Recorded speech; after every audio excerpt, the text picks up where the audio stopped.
Hello, this is Marissa Stoffel, and I will be going over BoardMaker Online for my video technology project. So let's start off by looking at where you can find BoardMaker Online and how much that would be. So if you just type in BoardMaker to Google or go boardmaker.com, it comes up and talks about the latest version of BoardMaker. So down here you can see that BoardMaker is rather pricey for a resource. Thankfully, my district has purchased BoardMaker in many forms. We have hard copies such as DVDs like you see here. We have the online version, and we have versions that we can use on desktops at our office. So this gives you a lot of options about their products and just information about BoardMaker and all that. So I'm going to exit out of here and go back to my BoardMaker online account. So through my district, our coaches give us access to their accounts so we can use BoardMaker online when it works for us, whether that be in the at home, in the office, at sites. So I use BoardMaker a lot to make visuals for my students. And there's endless opportunities for making visuals and using stuff. The majority of things I do is, making visual schedules, making first then boards or I want strips, and making those pictures that go along with a variety of different resources. You can also make games and many different things. So I'm going to show you a little bit of what you can do on BoardMaker Online. So I first want to go to Create Activity, and here you can see that there already are some pre-made resources on here that you can take and make them their own. I see and you can do interactive ones, all sorts of things. So again over here, I see you can do things around math. So if I look at here, there's multiple different things that you can do with different age groups. I'm going to click that to undo it. I also see there's games and sorting. There's many different things in here. So I'm going to go ahead and search for a first then board and see if there is already one made that I can use. So I see that I don't have to go in and make my own first then picture. I'm going to select this and we're going to take a look. Let's leave that side.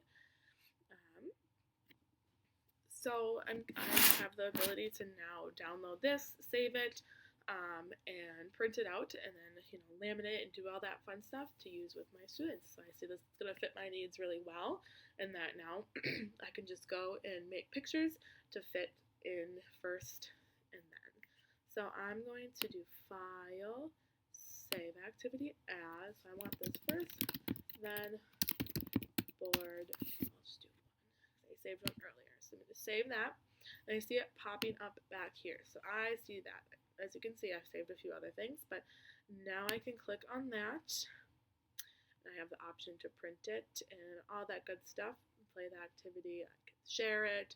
I can edit it. I can remove it. So I have lots of options when it comes to using that board. So now I'm going to go back, and I'm going to create my own blank activity. So I am going to leave that. And here I'm going to make pictures to put onto my first then board.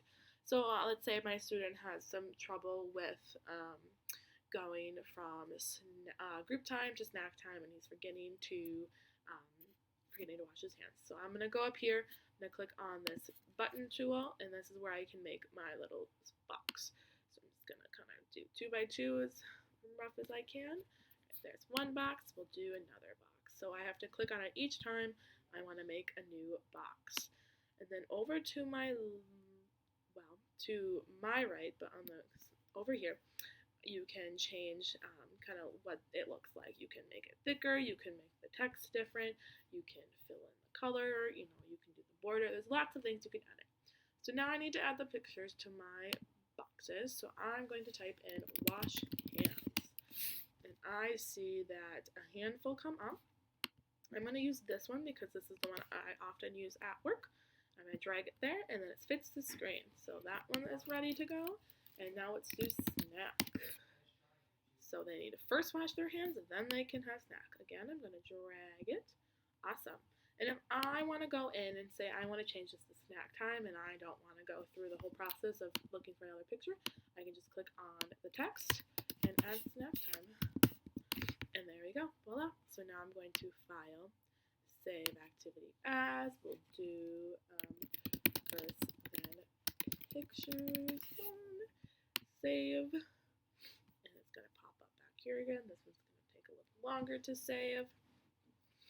But then I can go and I can print it, then I can laminate it, I can cut it out, do the whole shebang, add some Velcro, and then I'm ready to go and to bring in to my classroom and use with my students to make sure that, to have that work. So I see it's loading, and here we go. Now I can go in and I print it again. So hope that was a nice little overview on how to use this tool. Like I said, there's many different ways you can do it, but this was just a short little overview. Thanks for watching.